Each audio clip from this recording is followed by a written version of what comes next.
이 사순절 묵상이 제가 여러분과 함께 갖는 마지막 묵상이 될 것 같습니다. 저는 3차례에 걸쳐 묵상을 나누겠는데요.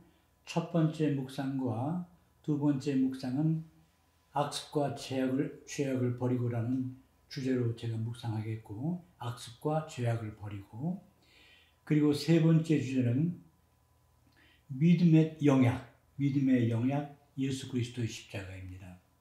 사순절에 우리가 가장 주목하여 바라보고 묵상해야 하는 것이 바로 우리 주 예수 그리스도의 순환과 죽음이고, 이 순환과 죽음은 바로 당신이 지셨고 또 그 위에 못 박히시어 죽으신 십자가 나무입니다.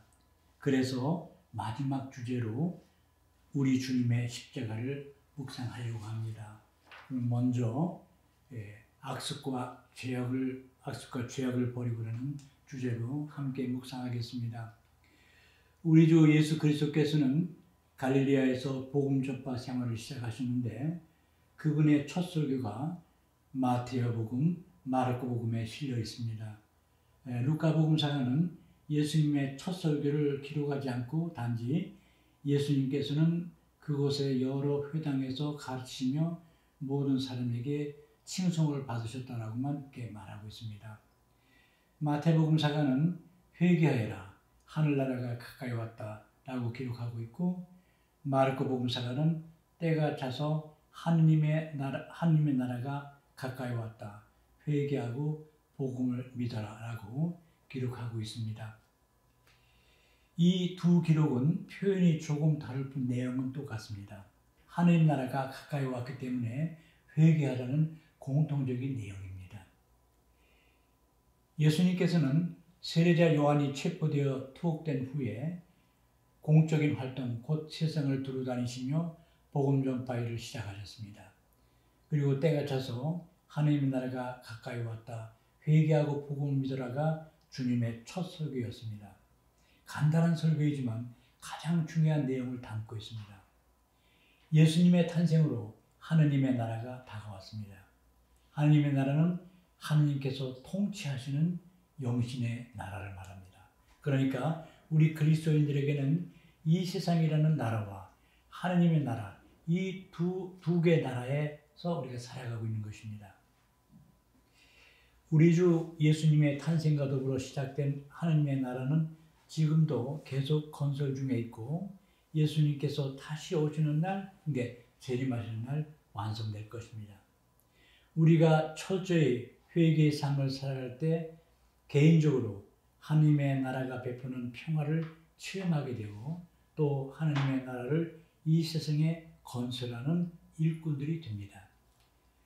우리 그리스도인의 삶에서 가장 중요한 것은 지속적이고 철저한 회개의 삶을 통해 육적인 상태에서 벗어나 영적인 상태로 변모되어 우리 주 예수님을 닮아가는 것입니다. 이 때문에 주님께서는 회개하는 삶, 변화되는 삶에 대해서 많이 말씀하셨습니다. 주님께서 사마리아 여인과 돈 많은 세관장 zakke오를 만나신 이야기나 또 루카복음 15장에 나오는 세 개의 비유, 곧 되찾은 양의 비유, 되찾은 은전의 비유, 되찾은 아들의 비유는 회개하는 영혼을 주님께서 얼마나 기뻐하시는지를 잘 말해주고 있습니다. 회개, 회도, 그리고 전환을 뜻하는 그 라틴어가 conversio인데요. 이 말은 정말로 많은 의미를 담고 있는 말입니다.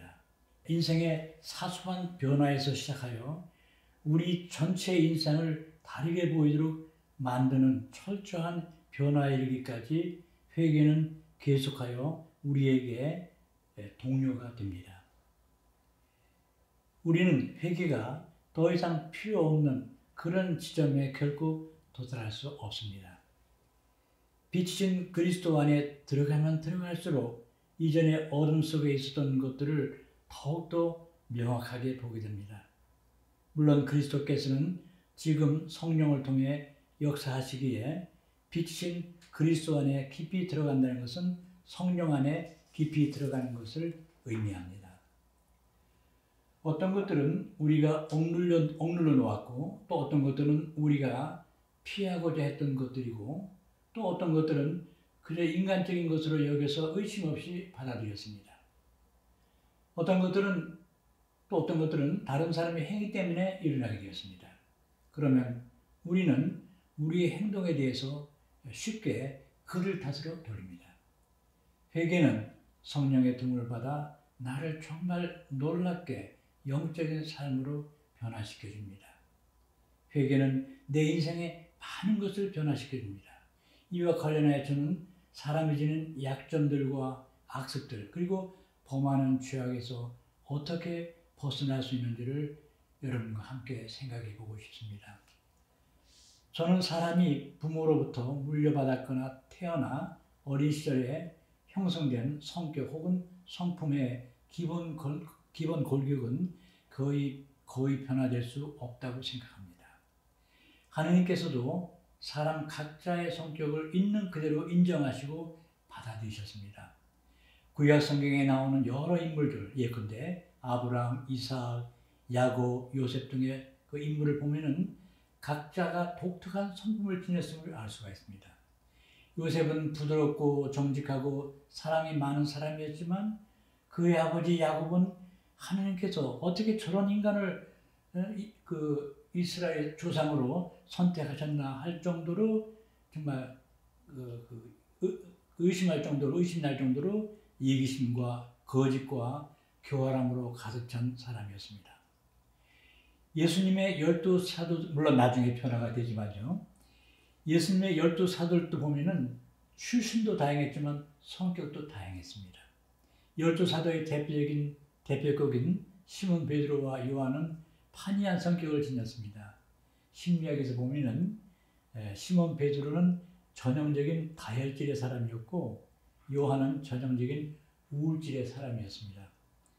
그 재미있는 증거가 요한복음 20장 1절에서 8절에 나오고 있습니다. 이 부활 대주기를 우리가 늘 읽는 그 복음 말씀이죠. 좀 길지만 제가 인용하겠습니다. 주간 첫날 이른 아침 아직도 어두울 때 마리아 막달레나가 무덤에 가서 보니 무덤을 막았던 돌이 치워져 있었다. 그래서 그 여자는 시몬 베드로와 예수님께서 사랑하신 다른 제자에게 달려가서 말하였다. 누가 주님을 무덤에서 꺼내갔습니다. 어디에 모셨는지 모르겠습니다. 베드로와 다른 제자는 밖으로 나와 무덤으로 갔다. 두 사람이 함께 달렸는데 다른 제자가 베드로보다 빨리 달려 무덤에 먼저 다다랐다. 그는 몸을 굽혀 암화포가 놓여있는 것을 보기는 하였지만 안으로 들어가지는 않았다. 시몬 베드로가 뒤따라와서 무덤으로 들어가 암화포가 놓여있는 것을 보았다. 예수님의 얼굴을 쌌던 수건은 암화포와 함께 놓여있지 않고 따로 한 곳에 개켜져 있었다. 그제야 무덤에 먼저 다다른 다른 제자도 들어갔다. 그리고 보고 믿었다. 무덤을 향해 둘이 같이 뛰기 시작했는데 몸이 더 빠른 요한이 먼저 도착했습니다. 그러나 신중한, 어찌 보면 이것저것을 세심히 따져 행동하는, 혹시 이 경우에는 좀 무서워서 그랬을지 모르겠지만요. 요한은 들어가지 않았습니다. 몸을 굳혀 암화포가 놓여있는 것을 보기만 하고 들어가진 않았습니다. 그런데 뒤쳐져 달려왔던 베드로 사도는 즉시 무덤에 들어갔습니다. 이 요한복음사가는 요한사도 자신이 쓴 복음이라서 자기 이름을 거명하지 않고 예수님께서 사랑하신 다른 제자라고 이렇게 기록을 하고 있습니다. 이 다른 제자는 그제서야 무덤에 들어갔습니다. 베드로 사도는 적극성과 열성을 지녔습니다. 그러나 좀 성급하고 경박한 그런 어떤 경박하다는 인상을 좀 줍니다. 한편 요한은 신중하고 사색하는 사람이지만 적극성과 열성이 좀 부족한 것 같습니다. 여하튼 주님께서는 이 두 제자의 성격이 아주 다른 것을 잘 아시고 그 두 사도의 성격을 있는 그대로 받아들이셨습니다. 흥미롭게도 예수님께서는 당신이 승천하실 것을 준비하시면서 후계자를 선정하실 때 요한이 아닌 베드로 사도를 택하셨습니다. 예수님께서는 제자들을 양성하실 때 이들의 다양한 성격들을 한 가지 성격으로 바꾸시고자 노력하지 않으셨습니다. 모두 인정하고 받아들이셨습니다. 건물이나 옷까지는 다 뜯어 고칠 수가 있습니다.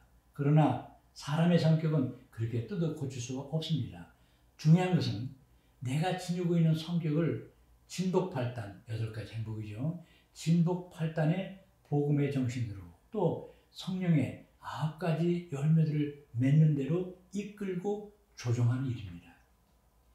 이래서 우리는 이렇게 기도해야 합니다. 하느님, 당신 영의 도우심으로 제 성격과 모든 다른 것을 진복팔단의 정수로 이끌어 주시고 성령의 열매들을 맺는 대로 이끌어 주셔서 이렇게 우리는 기도해야겠습니다.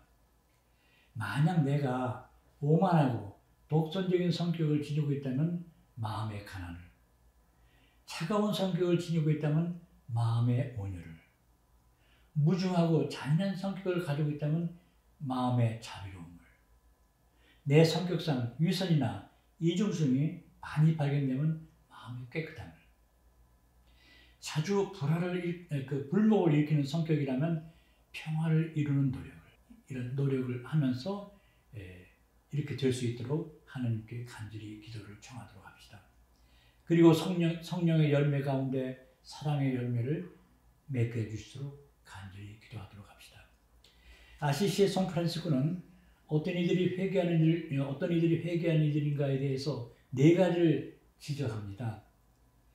회개하는 이들은 우선 무엇보다도 마음을 다하고 목숨을 다하고 정신을 다하고 힘을 다해 주님을 사랑하는 사람들이라고.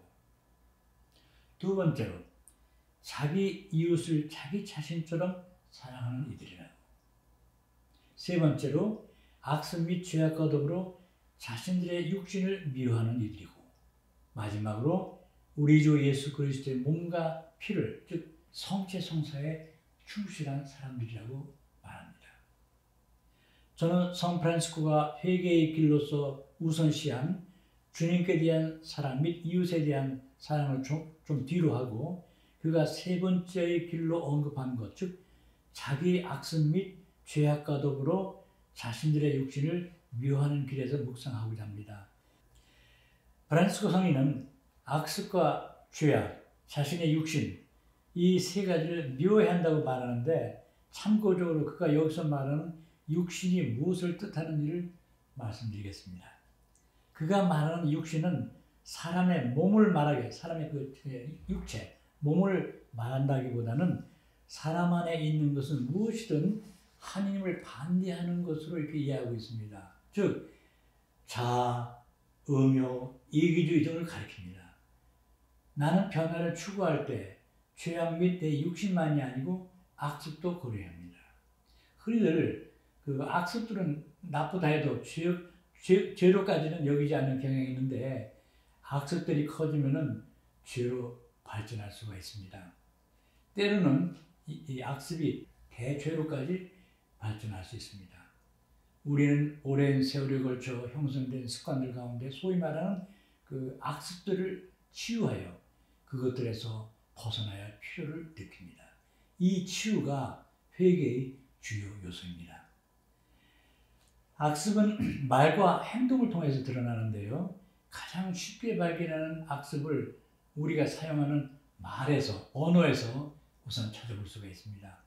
거짓말을 잘하는 것, 욕을 잘하는 것, 상스럽거나 천박한 말을 즐겨 사용하는 것, 가시돋친 혹은 비꼬는 말을 잘하는 것, 매사를 부정적으로 말하는 것 등등입니다. 이사야는 구약의 위대한 예언자입니다. 그것은 이사야 예언서가 얼마나 중요한지를 우리는 잘 알고 있습니다. 대림과 성탄시 그리고 사순시기에 우리는 이사야 예언서의 여러 부분을 읽게 됩니다. 이사야 6장은 이사야가 주님으로부터 불리움받은 소명 얘기가 기록이 되어 있습니다.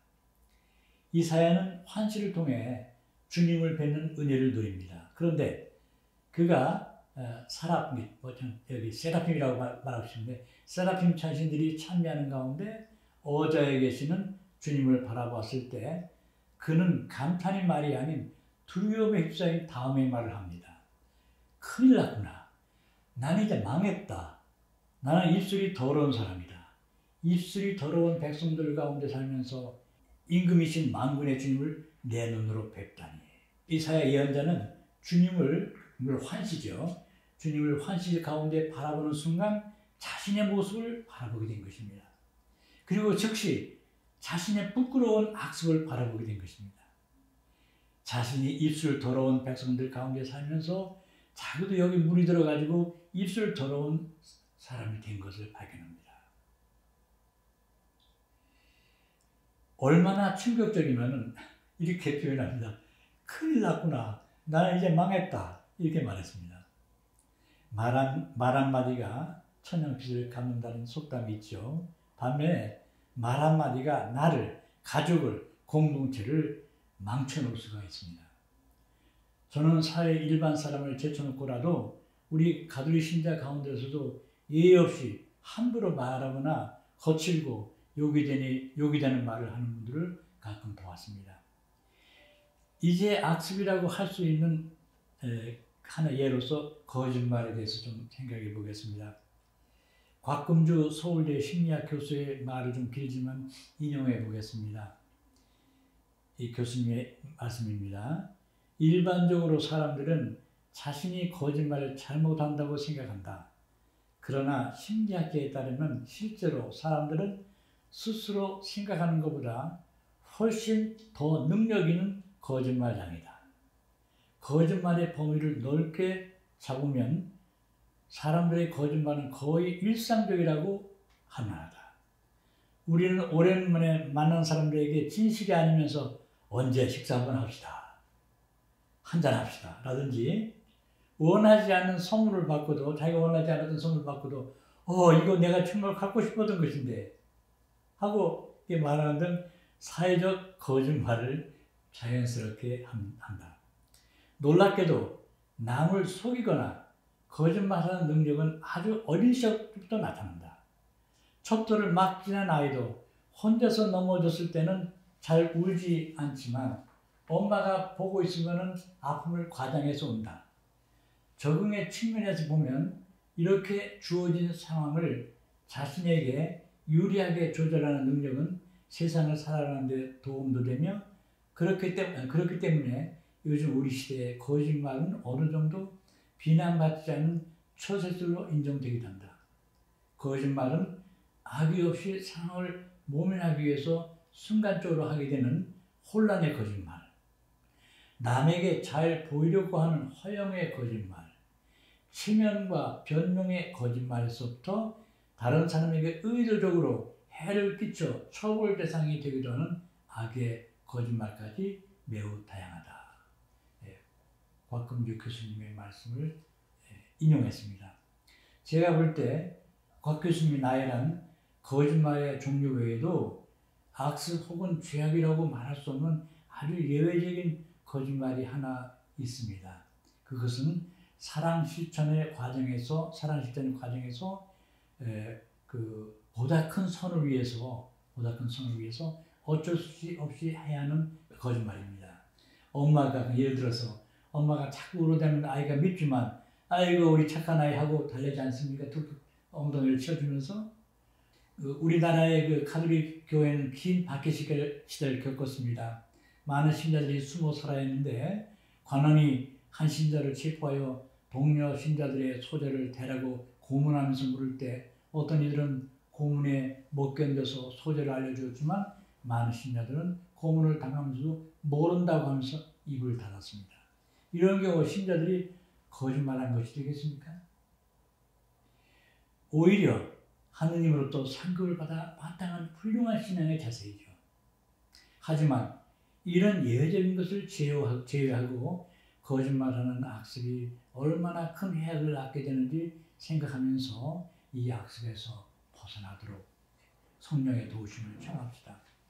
정직이 최선의 방책이라는 유명한 금언을 우리는 잘 알고 있습니다. 거짓에서 정직함으로의 변화를 한구히 추구하도록 합시다. 하느님 앞에서 정직함이 겸손의 길도 되지만 거짓을 벗어나는 길이 됩니다. 구약의 성조 요셉이 에집트라는 이방 지역의 노예로 팔려갔지만 파라오 왕의 경호실장이었던 포티파라의 가설을 책임받는 명예를 얻었습니다. 이런 명예를 얻는 데에는 그의 근면성과 더불어 그의 정직함 덕분이었다고 생각합니다. 포티파라의 아내가 요셉을 유혹하다가 안 되니까 오히려 뒤집어 씌워 요셉이 자기를 겁탈하려고 했다고 남편에게 일러바쳤습니다. 이런 경우에 이방 출신의 노예는 즉시 사형을 당하게 되어 있었습니다. 그런데 포티파라는 요셉을 사형시키지 않고 투옥만 시켰습니다. 요셉의 정직성에 대한 믿음이 사라지지 않았기 때문이라고 봅니다. 우리는 분명히 알아야 합니다. 거짓말을 일삼는 자는 결국 사람들로부터 신뢰와 존경심을 잃고 불행에 빠지게 된다는 것을. 우리는 말과 관련하여 거짓말하는 악수 외에도 욕설이나 험한 말이나 조숙한 말 등을 자제하거나 치유하도록 힘써야겠습니다. 거짓말, 욕설, 험한 말, 조숙한 말 등이 습관화될 때 앞서 말씀드렸지만 사람들로부터 결국에 신뢰와 존경심을 잃게 됩니다. 우리는 말과 관련된 악습만이 아니고 일상의 행동거지와 관련된 악습이 다른 사람들을 불편하게 만들고 심지어는 고통을 주게 할 수 있다는 것을 알아야 합니다. 과음과 폭음, 그리고 여기서 나오는 말과 행동의 실수 등과 술 중독, 도박에 빠져드는 것, 문란한 성생활, 이런 것들이 있습니다. 이런 중대한 악습들 외에도 남을 불쾌하게 하는 행동들도 힘써 피하거나 고쳐야 합니다. 우리 주 예수님의 두 말씀의 묵상과 실천 노력이 치유에 가장 큰 힘이 된다고 말씀드리고 싶습니다. 바로 다음 말씀입니다. 행복하여라 마음이 깨끗한 사람들, 그들은 하나님을 볼 것이다. 마태복음 5장 8절의 말씀입니다. 누구든지 내 뒤를 따라오려면 자기를 버리고 날마다 제 십자가를 지고 나를 따라야 한다. 루카복음 9장 23절입니다. 저는 개인적으로 비록 술이나 도박이나 여자 문제는 없지만 때로는 작은 거짓말에도 거짓말할 때가 있고 또 말 실수를 할 때가 있었습니다. 그리고 점잖지 않은 말을 혹은 상대방에게 상처가 되는 그런 말을 하는 한쪽도 있는 그런 약점들을 제가 지니고 있음을 저는 알고 정말 이런 그 악습들에서 벗어나게 되기를 성령님께 간구하고 노력하고 있습니다. 이제 회개의 삶에서 우리가 투쟁해야 할 가장 큰 대상인 죄악들의 문제를 함께 보기로 하겠습니다. 우리가 성탄 대축일 자정미사 때 꼭 듣게 되는 구약 성경 말씀이 이사야서 9장이고 신약 성경 말씀이 루카복음 2장의 예수님의 탄생 이야기입니다. 이사야 9장은 이렇게 시작합니다. 어둠 속을 걷던 백성이 큰 빛을 봅니다. 암흑의 땅에 사는 이들에게 빛이 비칩니다. 여기서 이사야 예언자가 말하는 어둠과 암흑은 바로 인간들의 죄악으로 인해 오게 된 불행을 가리킵니다. 여기 아기 예수의 탄생을 전하는 루카복음 2장에서 보면은 천사가 목자들에게 이렇게 말합니다. 두려워하지 마라. 보라. 나는 온 백성에게 큰 기쁨의 소식을 너에게 전한다. 오늘 너희를 위하여 다윗 고을에 구원자가 태어나셨으니 주 그리스도이시다.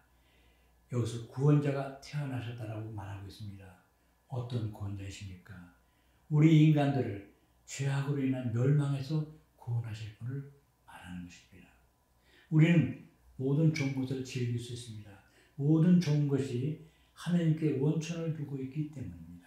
그런데 우리를 끌어당겨서는 안 되는 또 우리가 철저히 피하고 미워해야 하는 유일한 것이 있는데 그것이 바로 죄입니다.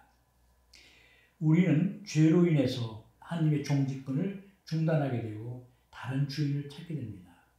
죄로 인해서 우리 안에서 그리고 내 안에서 하나님 나라가 파괴되고 우리는 그리고 나는 궁극 목표인 구원에서 벗어나 버리게 됩니다. 죄는 자기 의지가 저지르는 악이라는 특성을 지닙니다.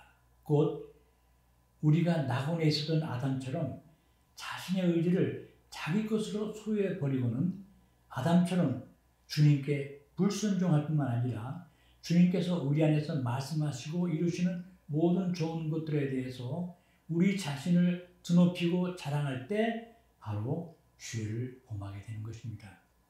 죄는 이래서 인간 편에서 자기 것으로 해버리는 행위인 것입니다. 아시시의 성 프란치스코는 사람이 죄로 인해 실제로 하나님께 속하는 것들을 자기에게로 돌린다고 보고 있습니다.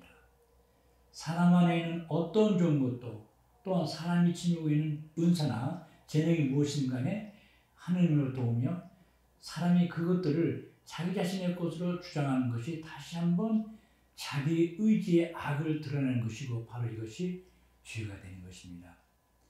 죄의 본질이 가지려 들고 주려는 욕망이라면 결국 죄의 뿌리는 인간의 의지 안에 있는 것입니다.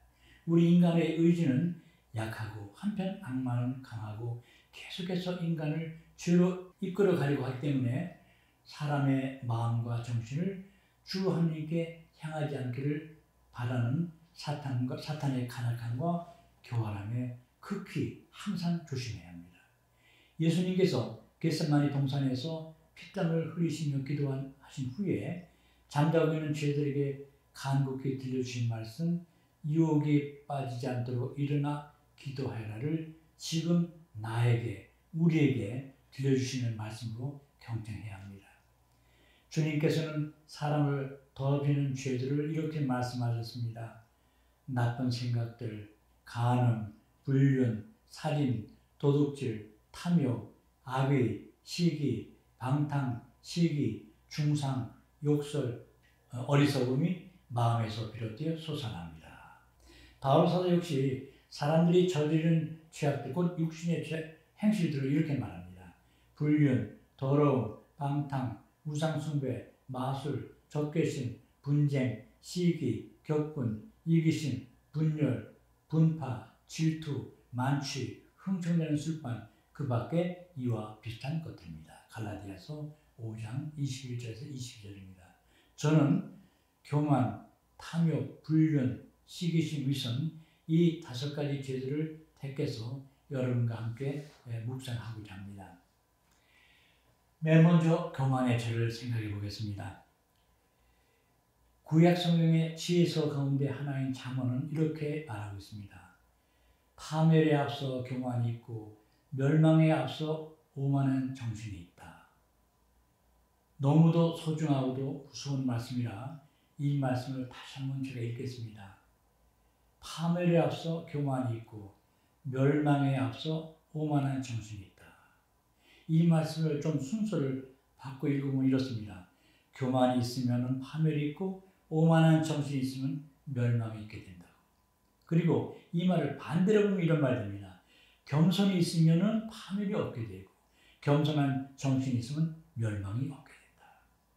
교만은 다른 모든 정신적인 것이나 도덕적인 죄를 지키는 하는 원인이 됩니다. 주님께서는 제자들로부터 하늘나라에서는 누가 가장 큰 사람입니까라는 질문을 받으실 때 이렇게 대답하셨습니다. 누구든지 이 어린이처럼 자신을 낮추는 이가 하늘나라에서 가장 큰 사람이다. 자신을 낮추는 겸손이 하늘나라에서 가장 위대하게 되는 비결이라고 주님께서는 강조해서 말씀드립니다. 교만에는 여러 가지가 있습니다. 영적인 교만, 지성적인 교만, 물질적인 교만, 사회적인 교만 등이 있습니다. 다음 시간에 이 특별 4가지 교만에 대해서 더 묵상을 하도록 하겠습니다.